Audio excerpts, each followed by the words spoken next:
PCOS இருந்தாலே வந்துட்டு pregnant ஆக முடியாது அப்படின்னு சொல்லிட்டு ஒரு பெரிய மிஸ்கான்செப்ஷன் இருக்கு.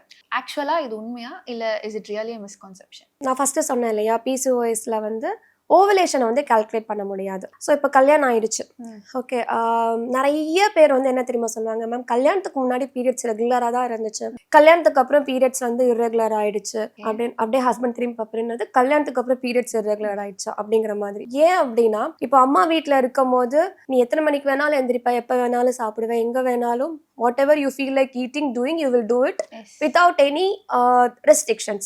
But after marriage, you will have many responsibilities. Change of place இருக்கும், change of work pattern இருக்கும், ஓகே, அண்ட் உன்னை ஃபோக்கஸ் பண்ணி ஒரு ஃபேமிலி இருக்கிற மாதிரி இருக்கும், okay, and you will be taking in charge of many things and நிறைய responsibilities உங்ககிட்ட வரும்போது உங்கள் ஸ்ட்ரெஸ் லெவல் வந்து கொஞ்சம் ஆட் ஆக ஆரம்பிக்கும்.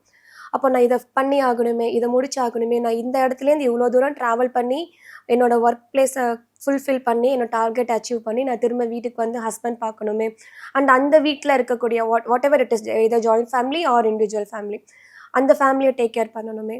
ஸோ இதுக்கப்புறம் ஃபினான்ஸ் பேலன்ஸ் பண்ணணும்.